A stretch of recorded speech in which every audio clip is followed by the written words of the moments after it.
Welcome to another edition of the Giants Huddle podcast, brought to you by Citizens, the official bank of the Giants. John Schmeelk with you. We are in the Hackensack Meridian Health podcast studio. Keep getting better. And today we're joined by a good friend of mine, former NFL scout, a guy I love talking draft with, we've done for a really long time, from 105.3 The Fan in Dallas and the draft show on DallasCowboys.com, the one and only Bryan Broaddus. Bryan, what's up, man? John, it's good to be with you. It's what is it like a tradition like no other? We just got done with the Masters, but here you and I are talking draft together on the Giants podcasting, and it's exciting. I love being with you. I love visiting with you, and I love your insight.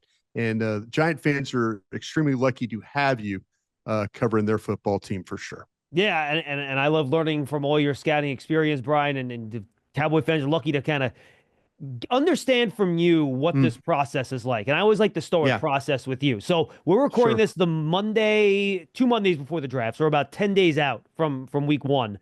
Some teams probably already had their scouts on and their boards are close to finalized. Others are in the process of it. What is this process like for a scout and a GM as they try to put the finishing touches on their boards? Yeah, we're into the final week. Really, we've got a couple of these pro days that are coming down where guys are working out. And with Will Johnson from Michigan, Dallas Cowboys are obviously in the mix for, looking for a corner. If you ask me, cornerback, running back, wide receiver, defensive tackle, those are all things that the Cowboys are looking for. So they're interested in this Will Johnson workout for Michigan. And I think everybody would like to see a time on Will Johnson, 6'2", over 200 pounds. They would just like to have, okay, this is what his speed is as compared to the other ones. So you're kind of holding on a couple of workouts. You might be holding on some visits, some 30 visits. I know that Adam Schefter was putting out today that there's some guys that are still visiting. We're getting to the point where that's about to stop. So it's just kind of really putting the finishing touches on some things that maybe you were holding on. And a lot of teams, as you mentioned, are in the process right now of putting together their board. By the end of this week, they should be done with that. And then what you could turn your attention to on Monday and Tuesday of next week is maybe going through some mock drafts and stuff. We all love a good mock draft. We hate doing mock drafts, but we all love a good mock draft, if you know what I mean. And they will go through. I used to, when I was with the Cowboys, I would run the mock draft of the Cowboys. I was in the pro personnel department, and I would hand all the scouts team needs. And we used to take, back in the day, Rick Goslin, a very accomplished writer from the Dallas Morning News, back in the day, he used to talk to almost every general manager. His mock drafts were incredible. And I would take his top 100 list and I would say, listen, we're not going to draft off our board. We're going to draft off his board, because I felt like it was more indicative of what the league was thinking. Rick talked to every general manager, and every general manager was open to discussing players with him. So I felt like that he had a really good handle on what the league was thinking. So it's really easy when you have your own board. You could just kind of, this is what we think. But you have to think in a way of what the league is thinking. And that's why when I would conduct the mock draft, I'd take our board out of it, and it kind of made a little bit of a different, it gave it a little bit different flavor that, wow, maybe we think the guy that's there is not going to be there. So you take a top 100 list, you take all the team needs, and the scouts did a really good job. I gave each guy a couple of teams to draft, and away you went. And so, yeah, it's things you don't want to have any surprises, John. That's the whole thing. You never want to get caught off guard. You want to make sure that your conviction of the player, your stack right now, I have evaluated 235 players. I'm in the process right now of stacking those from 1 to 235. Teams are doing the same thing, with there to try and get an idea where if you were to lose a player right ahead of you, somebody trades up, then, okay, who's the next player? And, Dallas, and I'm talking from the experience of Dallas here on a Giants podcast, but Zach Martin was selected that way. They lost Ryan Shazier ahead of him. Jerry Jones stood up and says, wait, Johnny Manziel's still on the board. Scouts, Stephen Jones, at the time, Jason Garrett said, no, wait, Zach Martin's our next player, Jerry. Let's not get crazy here. So that's kind of how this works. So you'll work your mock drafts. You'll make your calls. You'll call all the teams. My job in the pro personnel department was to call all the teams and say, listen, if you were interested in trading back or up, we're open. Please give us a call. We're not going to sit there and not take your call. So you throw a lot of chum in the water, maybe talk to some guys here and there about who they think will go where. I know I got some really good intel from John Gruden one time about the way the draft was going in front of us one time. He had it wired pretty good. So you just use all your sources, all your resources, and you try and make sure that you have everything buttoned up to when you get to that Thursday night. Absolutely. All right. You mentioned a quarterback there. The Giants at number 3 are okay in terms of this year, right? If you go into a year, Russell Wilson, Jameis Winston, you're fine. But you still want a guy that you can develop down the road. So I'm going to put the hat on you, Bryan. I want you to walk into the draft room. I'm the Giants general manager. Tell me why the Giants should select Shedeur Sanders at 3rd overall, assuming Cam Ward's going to be off the board. Yeah, I think the thing with Sanders, and listen, I went into this draft kind of thinking that, and as much work as I'd done on, other players, you do get to see quarterbacks throw the ball, whether you're watching offense or defense. You watch teams play Colorado, you watch teams play Ole Miss, so you get an idea of these quarterbacks. I initially thought that Jackson Dart was probably going to be better than what I thought with Sanders. That wasn't the case once I went down to the start. The thing about Shedeur Sanders to me is that this guy has faced more scrutiny than any other quarterback in the country, and he's poised, he's savvy, he's confident. You just go back. I mean, I even went back and did some Jackson State film on him just to see, how he's grown as a quarterback. He tends to throw his feet off balance, but when he does set his feet, the ball comes out of his hand with some pace to it. He tends to kind of drift around in the pocket or backpedal too deep, and maybe an unnecessary sack here and there on that. But it's amazing how accurate he can be playing with his platform being out of whack at times. And very similar to Cam Ward at Miami, he'll make some incredible throws moving to his left. He has a feel for how to get his hips open, his shoulders square to the target.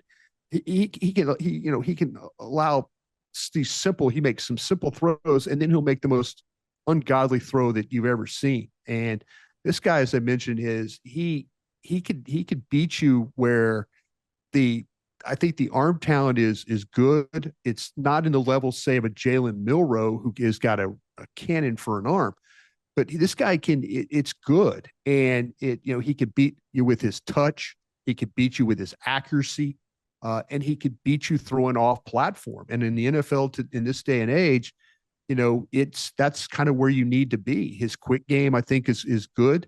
I think working with Pat Shurmur, and I know the probably Giant fans are not, great to hear that, but I do think working with Pat Shurmur has helped his game. And, there's kind of a playground element to his game, but it works for him.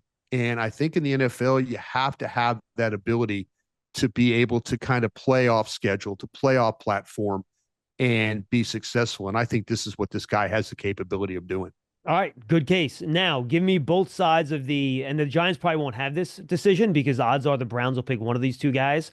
If you're sitting there and you're looking at Travis Hunter and you're looking at Abdul Carter, or if you want to bring a third guy into the mix, feel free. What are you thinking if you don't go quarterback at number 3? Yeah, and when I started to stack my names, I had Travis Hunter at the top of the board. Now, me personally, John, I'm playing Travis Hunter at wide receiver. I'm not going to play him at corner. Now, not to say that I won't do that, but this is the kind of I think he can affect the game as a wide receiver more than he can as a corner. That's just how I feel about the player. Is that just because he'd have the ball in his hands more? I think that you look at what the Giants were able to do with Neighbors even last year, how you get him the football. I think that's, you go into a game plan having an idea about how you want to get your weapons involved. And I think that, you look at the Bengals and how they get their weapons involved. That's a tough team to deal with when they have those two quality wide receivers. And I think Hunter could be the same way. This is my worry, though, about Hunter playing both ways, though, John. He plays in a 12-game season, plays every snap. Saw him against TCU on a miserably hot day here in Dallas-Fort Worth, over 100 degrees. play an entire football game. He is a 185-pound guy. Okay, he does that for 12 weeks. Could he do that for 17 weeks? You're talking about, will his body break down, with having to play potentially 5 more games and playing potentially both ways? I just feel like, to me, when you get him at wide receiver, or you just use him as a wide, you train him just to play that one position. And some people might say, well, okay, we'll use him some at corner or whatever. And I'm fine, great. I just feel like, though, where if you just made him a wide receiver, he could be one of the best. His ability to separate, his ability to play on the move, his explosiveness, his ability when they do cover him in tight red zone and he gets down there and he can make these acrobatic catches. He's got special traits and special talent. I do worry about him at 185 pounds if they do want to use him both ways. I think he is going to get wore down. Again, his body can handle the college season. Can it handle the pro season playing that well? He's going to lose weight as the season goes along playing that way. So to me, just keep him at that one spot. And, but he's got a chance. Like I say, the hands are incredible. People were kind of making fun of the route running and stuff like that with him, the workout. There was some questions about whether he was really going to work out that morning. They kind of put some things together. The routes didn't look, as great as what we probably, not maybe your traditional routes. But man, I'll tell you what, this guy, you just watch him down after down after down, make play after play. Like I say, the separation, the hands, the big play ability, the ability to find space when things break down. That's one of the things that in my opinion, made Shedeur Sanders this guy that I thought was special because of his ability to make plays on the move. And a lot of the time, whether it was Sanders, whether it was Hunter or Horn or others, Wester, those guys were making plays by finding space. And the Colorado offensive line was horrible 2 years ago, better this year, but still there were times where they had to make plays off schedule. And I think Hunter is one of the best in the country when it comes to that. He's my number one player on my draft board. How close do you have Carter to him? And is Carter your number 2? Carter's actually number 3. I have Hunter, Chinty, and then Carter are my top 3 players in this draft. And I think there is some concern with Carter. Just now, this is the disadvantage that we have in the media. We watch tape. Sometimes we hook and crook tape and we get onto a platform where we can watch this tape and you can see the tape, but we don't get to interview these kids unless they're in a combine setting and we get to talk to them that way, and you don't get to hear the medical. Now, I was talking to some people about his foot, and is this something that the stress fractures? Is this something that could potentially show up? I'm just looking at the tape. I'm just looking at this is one of my top 3 players on my board.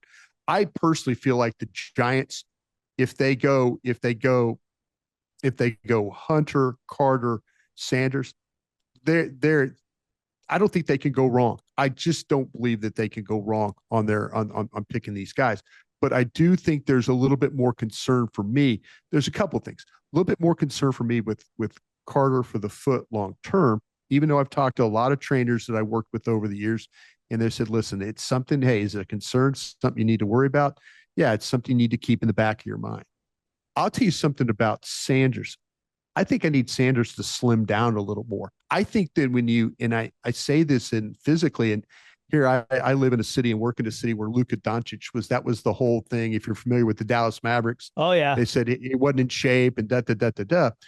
But I think that if you go back and, like I say, you watch those films, you go back and watch what he was doing at Jackson State, he was a little bit lighter, a little bit more mobility to his game. And so I think maybe some weight loss might help him there. Still super, super talented the way he plays. All right. So final one on the top 3. Who's the guy that Cowboy fans you think are like, oh man, I hope the Giants don't get him? Hunter. Is it Hunter? Okay. Yeah. Well, Dallas will have a difficult time covering Neighbors and Hunter. They'll have, teams around the league will have a difficult time.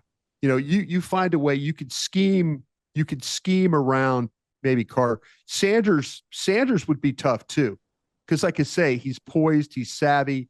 The guy's a winner. He's played under immense pressure. the Giant fan base is one of the best in the National Football League. Smart fan base, but a lot of pressure there. A lot of pressure to perform, and the thing about it is, and John, I this is where I think that maybe you go with Hunter, and that's why I think they went and got veteran quarterbacks. And this is the unfortunate part of football. I think the general manager and the head coach need to win games. They need to win, and I don't know if you can. Can you wait for Sanders? Can you throw him in and expect what happened with the Commanders? With how they were able to navigate their season. With a rookie quarterback. I mean, that would be your hope if you're a Giants fan, that if you drafted Sanders, that he would come in and be that type of quarterback. But I think they're in a situation where, me personally, I think they go the best player, Hunter, Carter, one of those guys, and then they turn around in that top of that second round, think about, okay, what quarterback might be there. But they've got 2 quarterbacks already. You could do far worse than what they've done.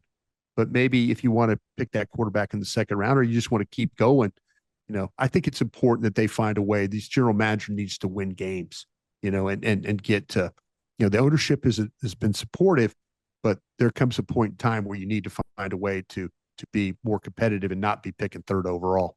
The Giants Huddle podcast is brought to you by Citizens, the official bank of the Giants. From game day celebrations to your everyday financial needs, Big Blue can get the most out of every moment with Citizens. Learn more at citizensbank.com/Giants. Huddle up, get in here. If you're lined up here, you gotta go over the middle with it to score. Right. How do we make that happen? I don't know. But Citizens does. Make sense of your money with Citizens, official bank of Eli Manning. How do you stack that second group of quarterbacks once you get past Ward and Sanders? Yeah, I really do. I'm a fan of Howard. Now I got the way I have my first round grade on Ward. Sanders I have as in the second round. I have 15 total first round grades. Sanders is the 20th player on my board, and then I have Jackson Dart at 27. And then I like Will Howard down the line there. So to me, I would be looking at now, Jalen Milroe is crazy. I mean, crazy good.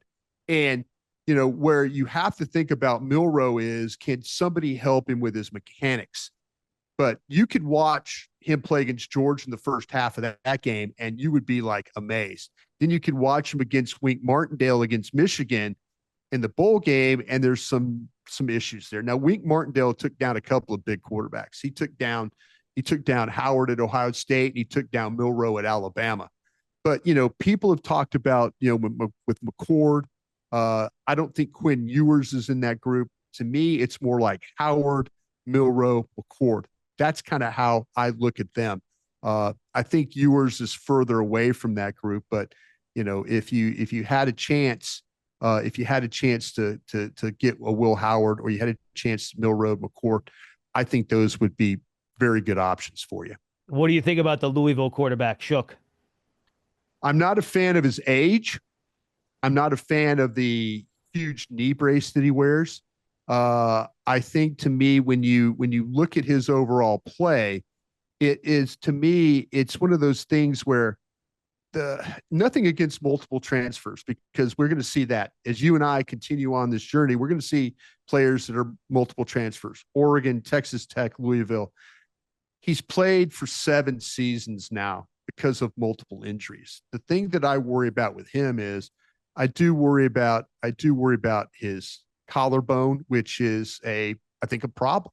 I think he's busted in 2021 and 2022. There are times when you watch him throw the football where he flinches. And I mean flinches like where he gets back, he sets, and the rush starts to come, and you see him throw and get down.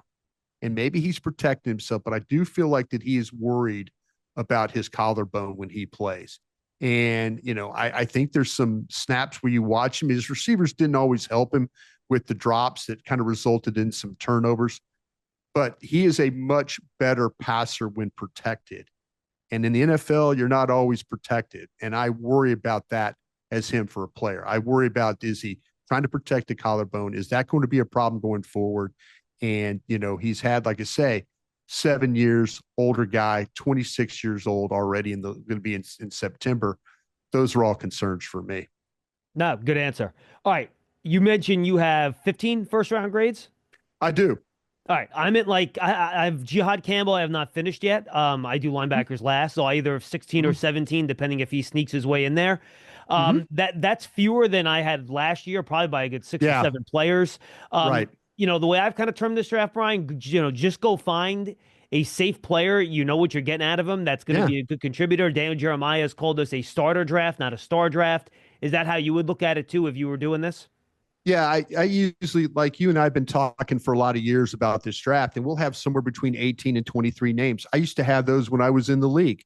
There were times I would look at a board at 18 first round grades, 20 first round grades on a board, and that's kind of where I was at. But this is one of those unusual drafts where I had 15 and I only had one quarterback. I have a lot of questions about some of these offensive tackles, and that's something in the past that I've never really had a problem with. There was always offensive tackles that you felt really, really, really good about. Here, these guys have some questions. Are some of these top tackles really guards? There was questions about arm length. I've watched Will Campbell play. I'm an LSU alum. I've watched him play his entire career. He's had some really great games. He's had some games where people have got after him pretty good. And it wasn't about arm length. It was really about him having to make blocks. So, I think that this is an unusual draft. I've never been a part of a draft that has had this many running backs in it. The edge is a very, very deep class. And actually the defensive tackles, especially one techniques, those 322-pound guys I think they're going to be a run on them in this draft. Much like we saw last year, the run with the running backs, there's going to be a run on defensive tackles, these one techniques. And I was talking to some scouts around the league, and I asked them specifically about running back. And they were saying, listen, every team is going to have this list different. There are some people that are going to have Johnson above Hampton, in my case, Hampton above Johnson, Henderson above those. There's going to be all kinds, whether you like Scattaboo, whether you like James, whether you like Sampson, they're going to be, nobody is going to get the exact order right. It's just not going to happen. So depending on what you want at running back, I think it's a really, really a good group in that way. So it's a unique draft, more so like in the middle of the board than it is towards the top of the board. I mean, this is the old cliche that people always say, but player 12 could be the same as player 40. That's kind of how a lot of teams are looking at this particular draft. All right, I want to hit on a bunch of those positions you just mentioned. But before we get there, I want to hit your scout. Have you gotten to the bottom of why the arm measurements at the combine were so wonky this year? You know what? It's funny that you asked that because I can't get anybody to admit. Now, this is where things get a little strange. When you go to the combine and you sit in the height, weight measuring room, the hands and the arms, I can't remember ever being in a combine where it wasn't the same guy doing it every year. And you wonder if, in fact, that they made a change. Did they bring somebody else in differently? And, the one thing is, look at the 40-yard dash. Mark Gorshak, who's been the starter for the 40-yard dash from the Pittsburgh Steelers. He's the guy that blows the whistle, and if they roll, he blows the whistle. The one thing the combine always had was consistency with that.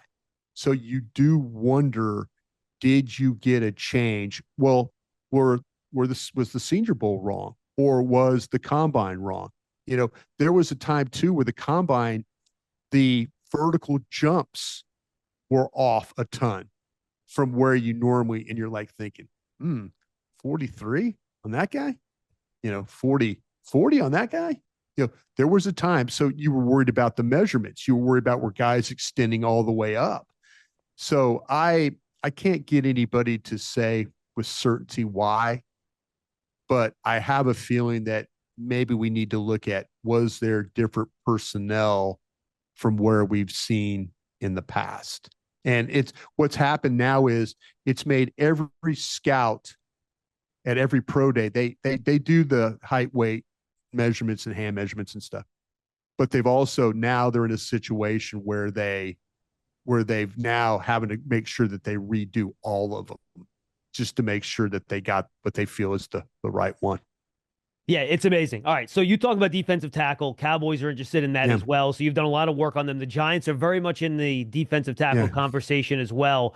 They'd probably like to get one to 34 if they can, but I almost feel like there's a little gap once you get past that kind of first group. Where do you have your gap, and kind of how do you separate your defensive tackles down your board, and when do you start kind of getting those tiers pop up? Yeah, what I think that depending on whether you're looking for 3 techniques, those are the outside shoulder of the guard, or you're looking for 1 techniques, those 322 guys, you've got one of the best 1 technique players in NFL playing for you. So maybe you might be looking at the 3 technique stuff more. Is that kind of where you're at on that, or where do you feel like the Giants are looking at? Do you think they're looking at a big guy, or they're looking at more of an up the field guy? Yeah, I wouldn't be shocked if they doubled up, to be honest with you. I could see them drafting both at some point. Okay. Well, then we're in good shape here.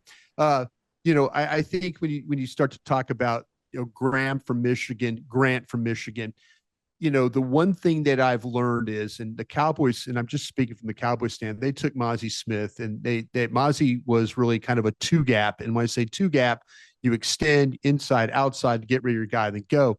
With Wink Martindale now being the coordinator, and again, Giants fans very familiar with the scheme, they're in a situation where he got Graham and Grant both, and I think Graham playing the 3 technique is really, really, really good, and then Grant playing the 1, you get pass rush, you get upfield play.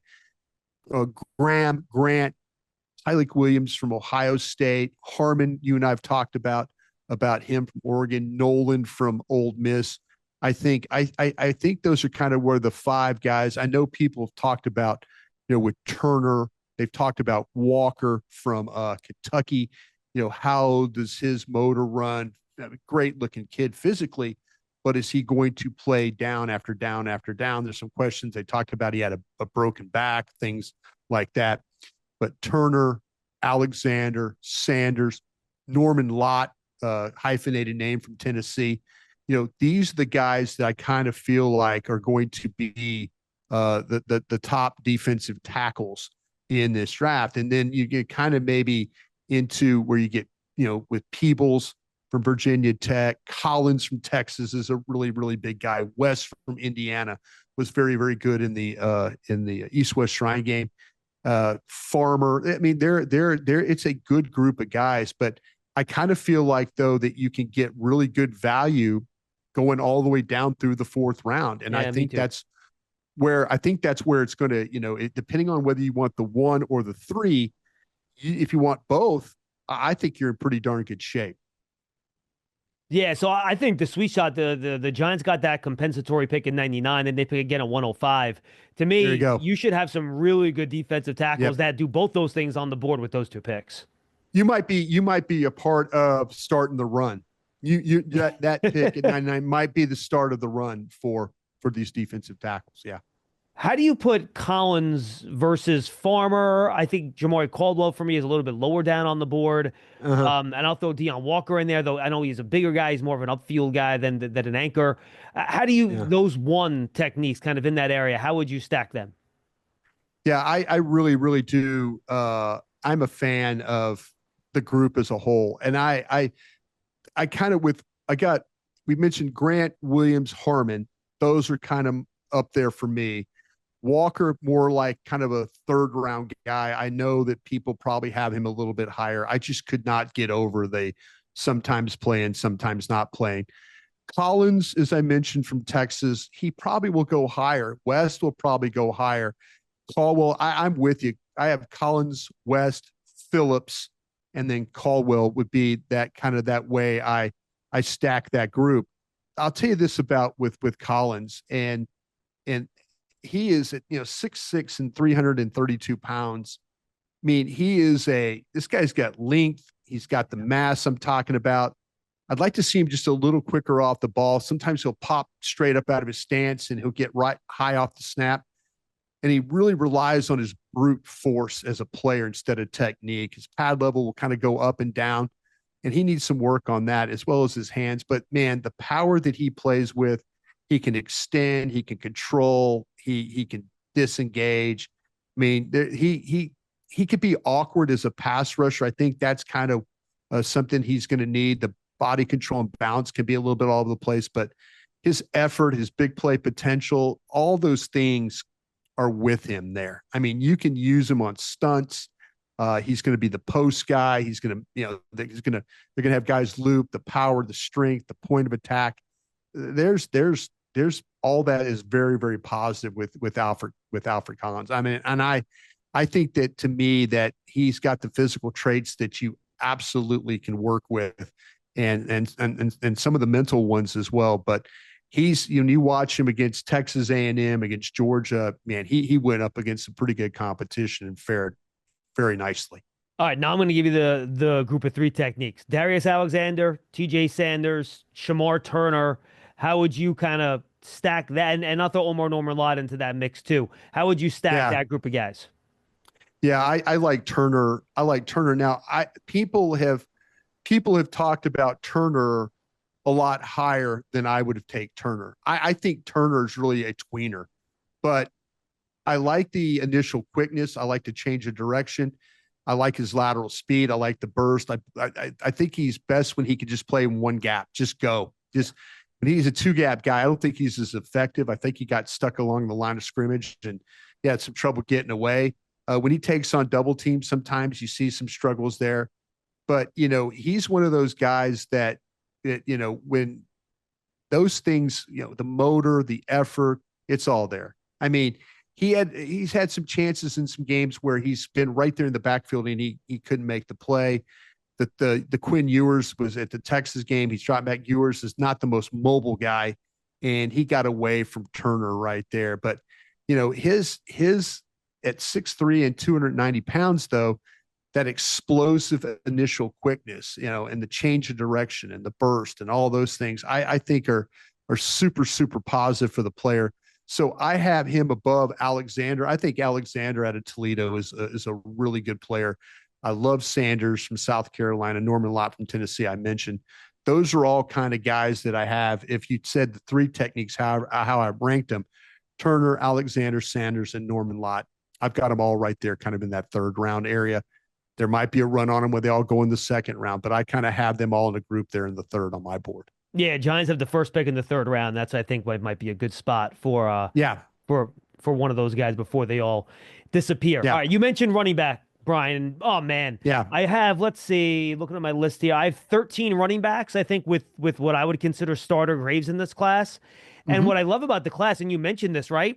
There are guys of all shapes and sizes, right? You got, if you want a thumper, you can get a thumper. If you want a receiver, you can get a receiver. If you can get a speed guy, you can get a speed guy. And man, it is just such a fun group where you can find starters. I think you're going to find a guy drafted maybe even at the end of round 4 that might start for a team this year.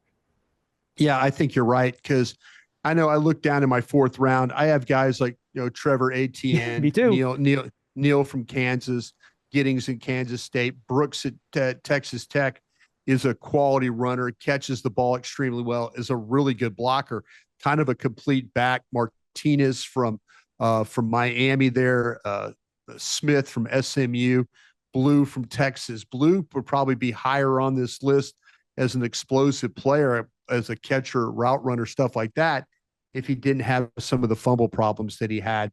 And I love Allen from Syracuse.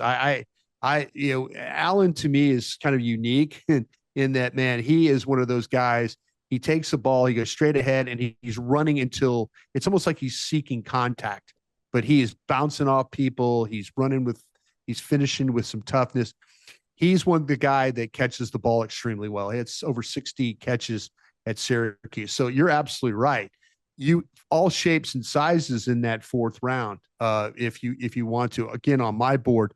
But I could even look down to the 5th round with Ollie Gordon, Hunter from Auburn, Krosky Merritt was another guy, Marks from USC, Mullins from Michigan. There's a quality group of guys that teams could take, and they all got varying traits, as we've talked about, but all really, really good runners as well. How do you stack kind of the mashers? And I'll go a little bit higher in the draft here.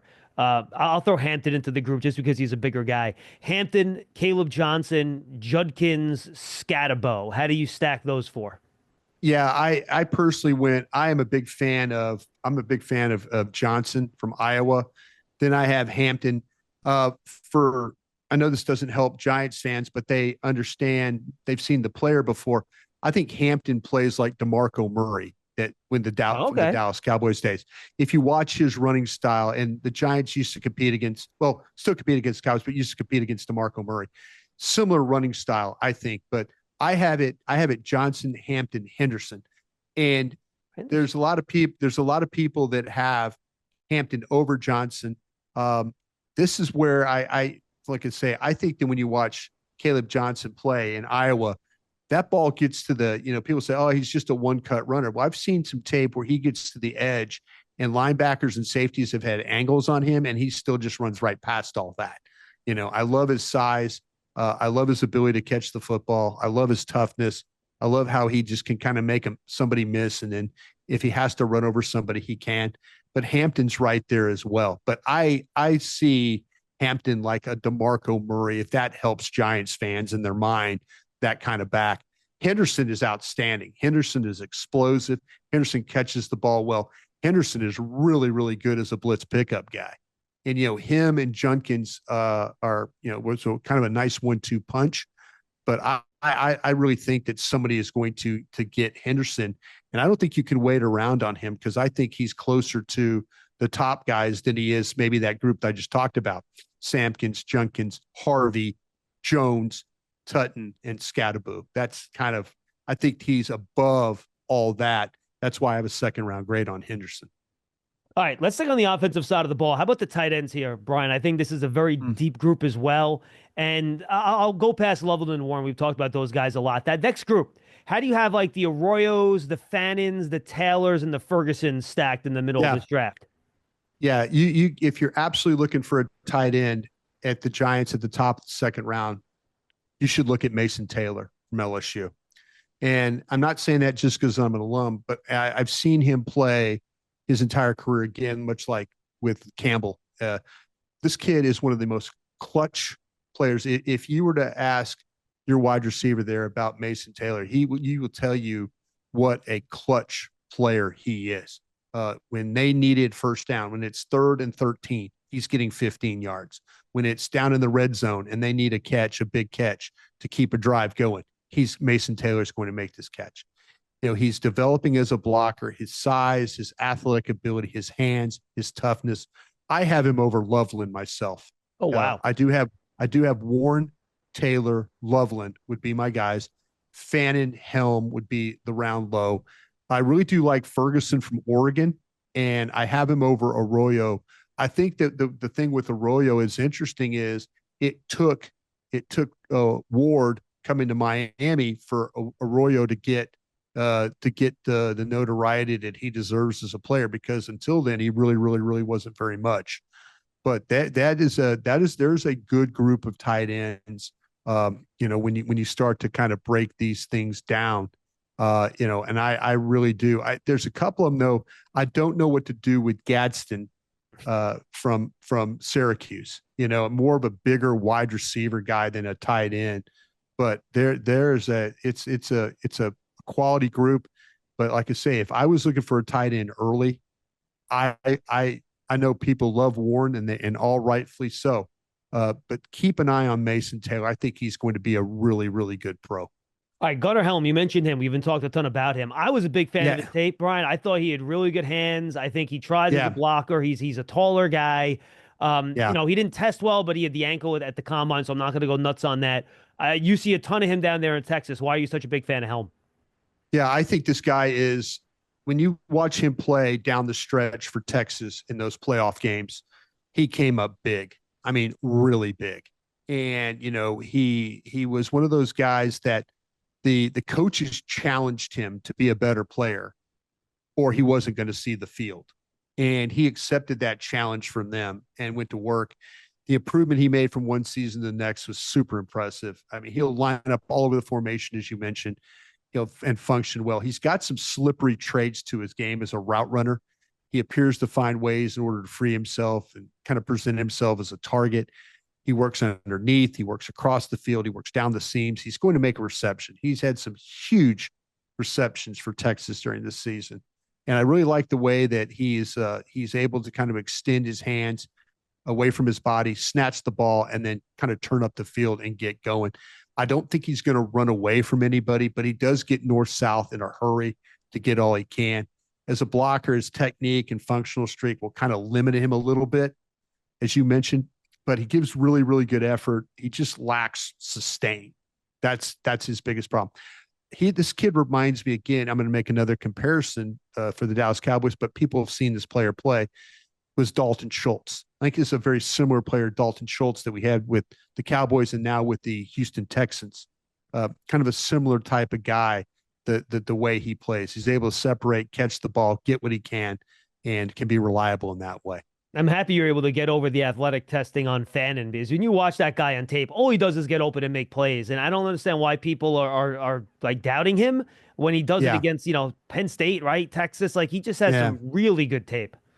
Yeah, no, you're absolutely right about him. And, the thing with Fannin is that, to me, that he is one of those guys that at 6'3", 241, he's got good strength and he's got agility in space. And you watch him catch the ball, he'll bounce off tacklers and get through a defense. And he can be difficult to bring down as a ball carrier. I think he runs really good routes against zone coverage and off-man coverage. The stems, the body control, there's kind of a 3-level threat to him in the passing game. He could get it underneath in the intermediate, and then you can also get it to him down the field. But he's not a traditional inline blocker, and he just doesn't have the power to really fight those edges, those types of guys. But as a pass catcher, line up in several spots, matchup problems. I mean, he's the type of guy that kind of can turn your head a little bit because of his ability to make plays the way he does. If you want to know how to manage 2 minutes of crunch time football, I'm your man. But if you're wondering about a long-term financial plan, you should talk to Citizens. Hey, I can also talk lawn care. I'd like to learn about a mowing routine. Yes, I knew I could help.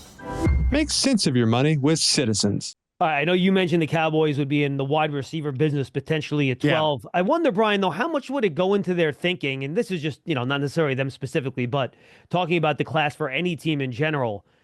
This is such a good day 2 wide receiver class. You don't have the stars from last year, but man, I have half a dozen guys that I think you'd be fine picking in the second round that are really, really good players.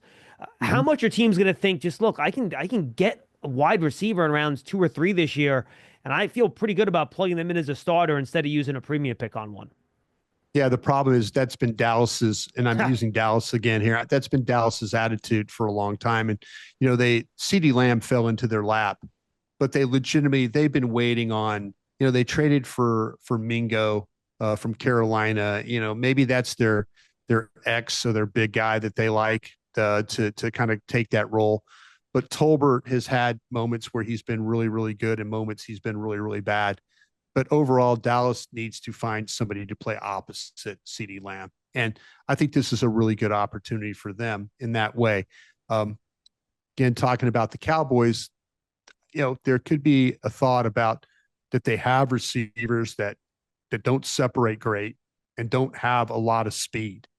But this is where, you talk about, well, would they draft Ted McMillan?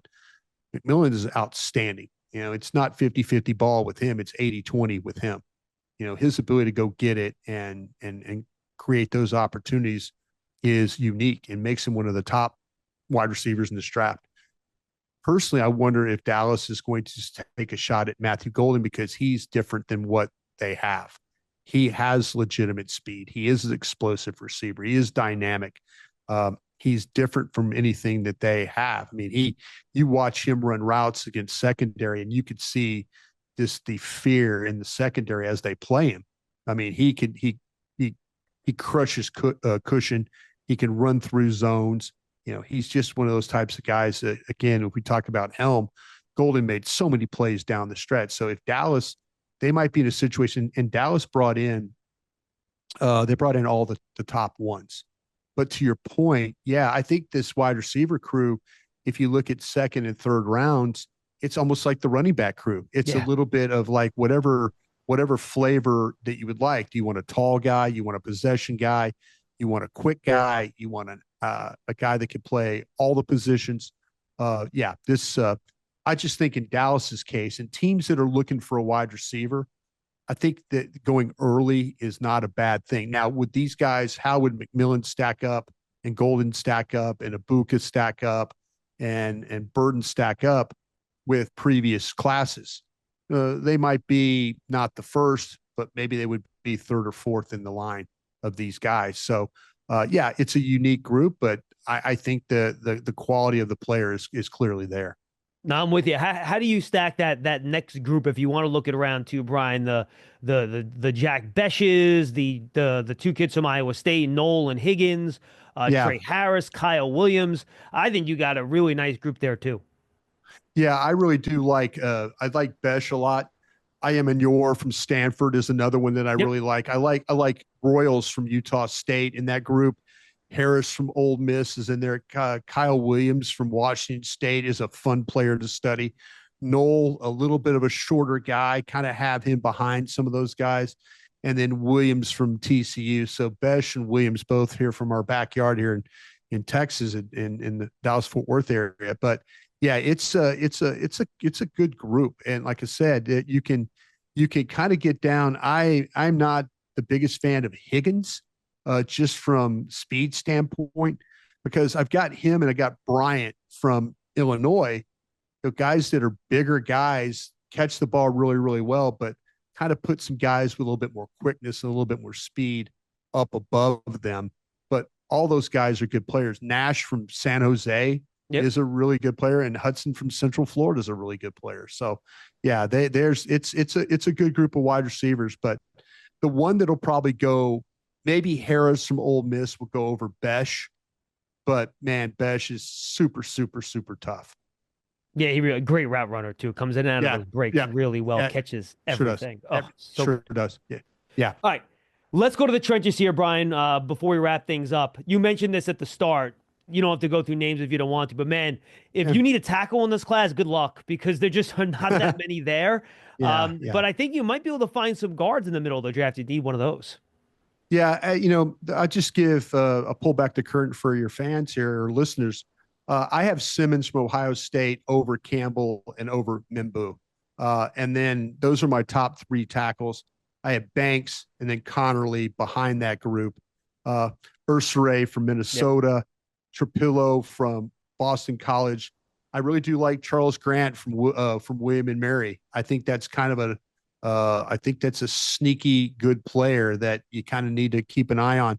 And then Lunt from Connecticut is another guy that I really, really like a lot as well. So those are kind of my top tackles.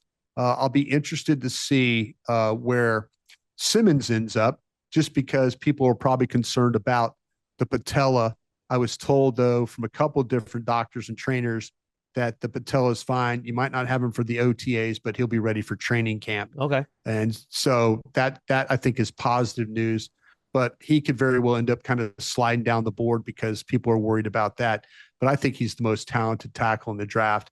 I think I was talking to some people at Missouri about Mimbu, and just, it's interesting that he is such a technician and when you watch him, he's hard to beat because of his athletic ability. They just wondered if he could have been meaner, when you talk about, so there are things with these offensive tackles that you could be a great athlete, you could be tough, but they said if he just be a little bit meaner. So keep an eye on that one, but he's a heck of a player. You mentioned about the guards. I'm interested to see, I personally like Donovan Jackson over Booker. Okay, me too. And I like that just because I don't think Booker could play left tackle.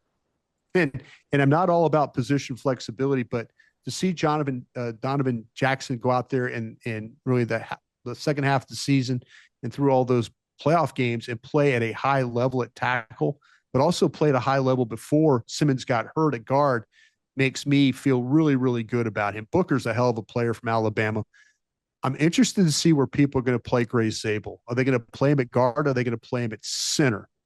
That's where because this draft does not have very many centers. Right. And McLaughlin from Ohio State, I think, is the best one, but I don't have him in the first 2 rounds. He's very similar to what a Jason Kelsey kind of a player for me. When you look at athletic ability, I watched him at Alabama a lot of his career, and then watched him at Ohio State until he got hurt. This guy is super when it comes to pulling and playing at second level, and doing those kinds of things. So I'll be interested to see how many of these guards move to center to make up for the lack of depth in the draft at center. All right, let's go to the edge spot, Bryan. First and foremost, who are your first-round edge players in this class? I've got Carter and Green are my first 2. And then in the second round, I have Mykel Williams, our young man from Boston College. I'm sure you've got the name down perfect. Ezeraku, exactly. Yep. And Newman Yellen from Ole Miss is in my group. I'm hearing a lot of things about Pierce that might drive him down the board. There's some things off the field that need to be answered there. I think there were some things that need to be answered about Green as well, but I feel more comfortable with that than I do what I'm hearing about Pierce. So keep an eye on Pierce. If there starts to be a slide from the Tennessee edge, then I think you'll know why from watching our show here today. But I think it's a really, really good group. And I do like Carter a lot. I think Mike Green is going to be a star in this league. Yeah, me too. I really love his tape is awesome, man. It really is. And he's a transfer from from Virginia. And so I just love the player. I love the bend. I love the explosiveness. I love the strength he plays with. I think that he is, with Mykel Williams, and like I say, Boston College, and that's an explosive player as well. So to me, it's kind of a group where Mykel Williams is in there. He's a good looking guy physically.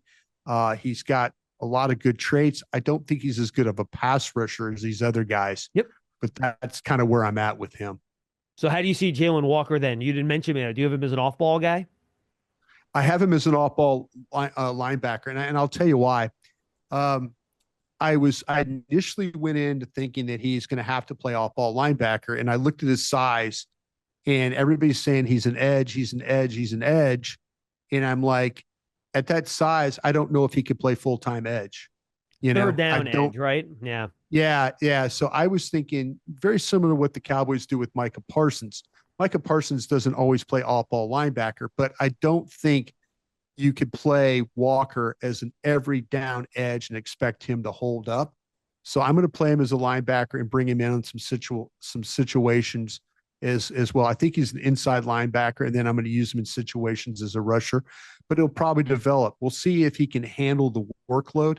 But talking to scouts around the league, they're worried about him getting beat up, much like I was worried about him getting beat up playing as a full-time edge. We'll see how he's used in that regard. I'm with you. I want to go to that second tier. You didn't mention these guys, so I'll throw them out to you. How do you stack Scorton, Landon Jackson, and then the two Ohio State kids, Sawyer and Tuamalu? Yeah, I like Tuamalu better than that. And I know Scorton started really high on a lot of people's boards.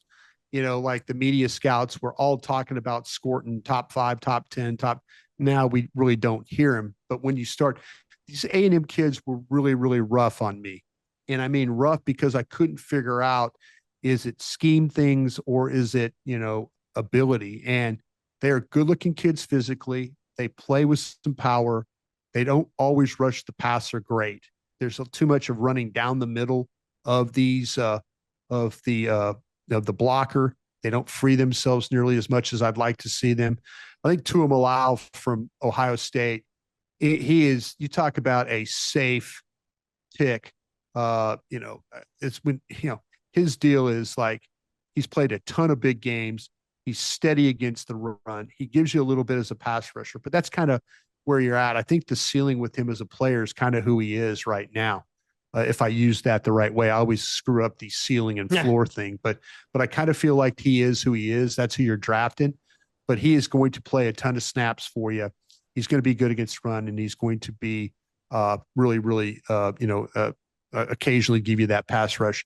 I'm not as high as on the others when you talk about, with Sawyer and guys like that. And I kind of think they're kind of limited to who they are. I have him more as a 4th-round player. I know he played very well in that Texas game, got a key play at the end, the sack, the fumble, and all that stuff like that. But I kind of feel like that's another guy that's very much a kind of limited to what he can do. Probably doesn't have the explosiveness to rush the edge like other. Now I really do like the Texas kid, but him and Swinson from LSU are the 2 kids that I kind of have, that I think him and Kennard as well from South Carolina are all those guys as well. All right. Last 2 questions. What jumps out at you about the off-ball linebacker and defensive back classes? I think, to me, what scares me a little bit about the defensive back class, I think you can grab you a quality safety. I think that I think people are sleeping on Makuba from Texas. People have talked about Starks a bunch, but Amanawari from South Carolina, I see Amanawari testing numbers are great. Film doesn't always match the testing numbers with him as a player. I think Watts from Notre Dame is really, really, really, really good. I don't have a 1st-round safety, but I do like Watts. I do like Makuba. Starks is there. Amanawari, Winston from Penn State would be another one that you might want to look at right there. Good tackler. Winston is a tackler. Yeah. He's phenomenal. Yeah. Excellent tackler. Excellent tackler. Now, the thing with the quarterbacks, I do like Revelle from East Carolina. Yeah, I like Barron from Texas. And I do like Morrison from Notre Dame. Now, the problem is I'm dealing with a knee. I'm dealing with a guy that people might think is a little bit, doesn't have the length in Barron, and Morrison has had the hip issues. And so, again, this is the disadvantage that you and I have. We don't get to sit there and listen to all the medical stuff that the teams have. If I'm the Dallas Cowboys, and that's the kind of the team I cover and work with, if Revelle got to them at 44, and Dan Cooper, the Cowboys doctor, did the surgery on the knee. So I think that Dallas would consider drafting him at 44 if he was there. Now, again, there's the questions I have is, how these injuries going to sort out. We're getting Will Johnson's going to run today. I like Thomas from Florida State, Amos, Porter, Hairston from Kentucky is a good little tough player. Noel Williams from Cal, yep. Riley from Louisville, Strong from Virginia Tech, Harris from Kansas State. There's some guys, if you're looking for nickel players, if you're looking for guys that are really good nickel players, there's some guys that can definitely play in the slot here. I think that Huzzy from North Carolina is another one of those guys as well. Muhammad from Oregon, similar type of guy. So there's some guys, if you're just looking for a guy that can play straight zone, the zone player. Burke from Ohio State is a guy much later in the draft, but if you're playing, your team is very zone heavy, Burke from Ohio State is a guy you need to take in consideration. All right, final question, Brian. Give me some, like a handful, 3 or 4 of Bryan Broaddus late round pet cats that you think everyone's sleeping on and they shouldn't be. Oh man, you're always going to get me with these.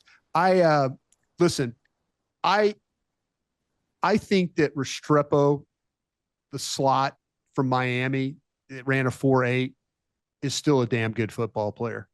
I would not go into this draft thinking he's a 4.8 guy. This guy plays much quicker.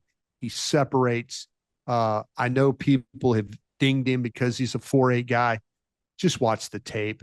This guy makes a ton of plays, and he makes big plays for you. I'm a big fan of his work. I think he plays faster than 4.8. I think people are sleeping on Dylan Gabriel from Oregon. Now, Dylan Gabriel probably doesn't fit everybody's eye, but I'll tell you a team that might consider Dylan Gabriel is the Miami Dolphins, because they play with a similar type of quarterback there. And Miami's had a lot of problems with their backup quarterback situation. But if you're going to play with a shorter left-handed guy that's deadly accurate, and Dylan Gabriel is a damn good player for you right there. I think he's a heck of a player. I am a big fan of of Coney, the cornerback, and I'll tell you why. He is a guy that, let me get to my notes so make sure I want to say what I want to say, because I was watching him yesterday, and Bilal Coney from Western Michigan, and this kid's a transfer from Indiana State, and he's got really good height, speed combination. He's got range to him. He could turn, he can run, he can cover ground. I mean, he could stay in phase. I mean, patient in the press. I mean, this guy is a tough. I mean, he played against some good competition from this year. You know, when you watch him play Ohio State and Wisconsin, he held his own. I think that, like I said, I think some people, if you need a corner that can cover, that can play man, can play zone, Coney from Western Michigan would be a guy in day 3. I think you would take a good look at. Some nice deep names. You can hear him on 105.3 The Fan in Dallas. You can hear him and see him on the Draft Show on DallasCowboys.com. Brian, anything else you want the folks to know about before we say goodbye? No, man, I appreciate the opportunity to be with you guys. I always look forward to this. I love talking draft with you. It's hey, good luck to you, and may all the tags on your board glow. You know, that's when when I was in a war room, I always was the last one to turn the lights out when I left.